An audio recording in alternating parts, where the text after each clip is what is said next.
Le président de la République prétend que la réforme a été faite pour favoriser la production et l'investissement. C'est tout le contraire en réalité, pour une raison très simple.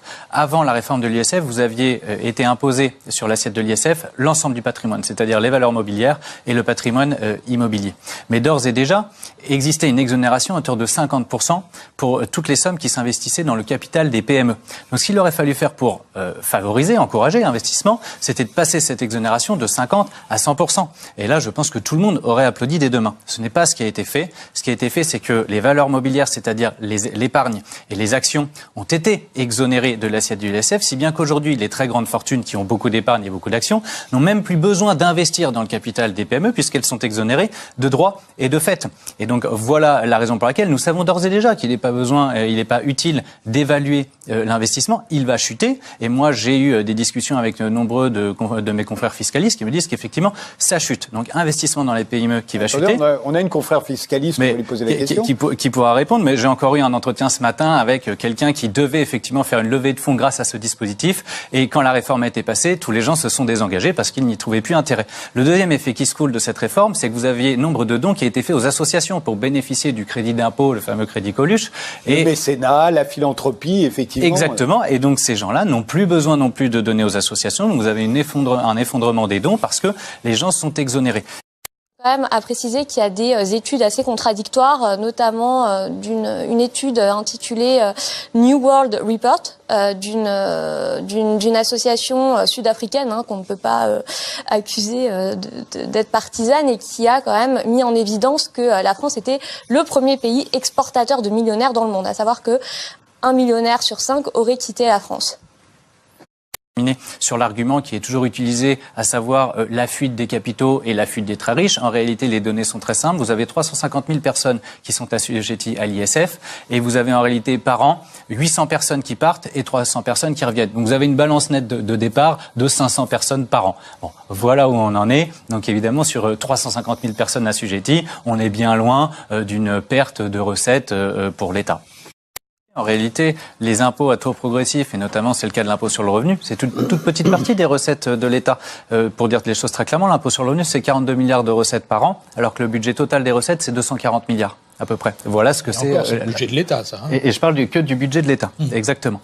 Moi, je voudrais rebondir en fait sur la question du déficit parce que je crois que les explications qui viennent d'être avancées sont erronées pour une raison très simple. Nous sommes dans un paradoxe. Chaque année, la richesse produite dans notre pays augmente. Le PIB augmente. La croissance est faible, mais la croissance est là. D'un autre côté, les taxes sur la classe moyenne prises au sens large, c'est-à-dire jusqu'au CSP+, ne baissent jamais. Elles ont peut-être même une petite tendance à augmenter d'année en année. Et pour autant, on nous explique que depuis 45 ans, nous sommes en déficit tous les ans. Où va l'argent ? Où va l'argent si ce n'est dans la poche des 1%, voire des 0,1% les plus riches ? Je voudrais aller de manière encore plus concrète. En réalité, aujourd'hui, qu'est-ce qui pénalise notre économie ? Parce que je crois que c'est le sujet qui nous concerne aujourd'hui, c'est comment faire fonctionner l'économie réelle. Bon. Prenez les gens qui gagnent 5 ou 10 ou 15 000 euros par mois. C'est pas un problème. Ces gens-là, déjà pour gagner ce qu'ils gagnent, ils travaillent plutôt 50 ou 60 heures par semaine, ils embauchent des personnes et surtout, ils dépensent leur argent, ils le consomment. Donc, ça fait tourner l'économie. Il y a des commandes, ils achètent une plus belle voiture, une plus grande maison, etc. Donc, il n'y a pas de difficulté. Le problème aujourd'hui, ce sont les gens qui gagnent 100 000 ou 1 million d'euros par mois, qui accumulent tellement d'argent qu'il n'y a pas assez de richesse matérielle à consommer. Une fois qu'ils ont acheté 3 villas, 2 voitures et un yacht, bon, ils ont à peu près fait le tour de la question. Qu'est-ce qu'ils font de leur argent ? Eh bien, ils le placent dans la sphère financière sur des fonds spéculatifs. Si bien que cet argent est capté à l'économie réelle, ça atrophie l'économie réelle et c'est ce qui explique aujourd'hui qu'on a une économie qui est atrophiée avec un taux de chômage qui est extrêmement élevé. On en est là en réalité aujourd'hui et donc pour en venir sur le sujet de l'ISF, mais en fait de la fiscalité en général, ce qu'il faut effectivement, c'est flécher, pénaliser fiscalement l'argent qui dort dans les coffres, dans la spéculation, pour essayer de le rediriger vers l'investissement productif. Et c'est en ce sens que je parlais d'exonérer à 100% les investissements dans les PME. C'est ce que voulait aussi Emmanuel Macron en transformant l'ISF en IFI.